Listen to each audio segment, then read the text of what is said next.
அக்கா சொல்றீ என்னக்கா உன் மாமியாரோட சண்டை போட்டு வந்திருக்குதுன்னு சொன்னீங்க, ஊருக்கு போயிடுச்சா? இல்ல இங்கதான் இருக்கா. அதான் நான் கேட்டேன், என்னம்மா ஏன் என்ன சண்டைன்னே. காலையிலே எந்திரிச்சு வீடு வாசல் கூட்டி சமைச்சு எல்லாம் வேலையும் எங்கள் மாமியார் செய்ய சொல்லி சத்தம் போடுது.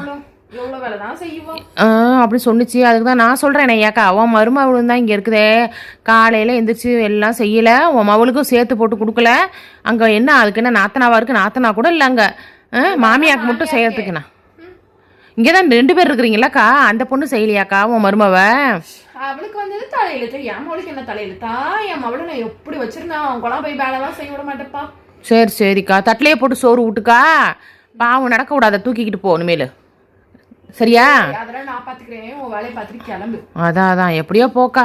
சரி வரேங்க்கா, போயிட்டு பக்கத்து வீட்டில் கூப்பிட்டாங்க, போய் என்னன்னு கேட்டு போகிறேன். அங்கேயும் போக பேசு.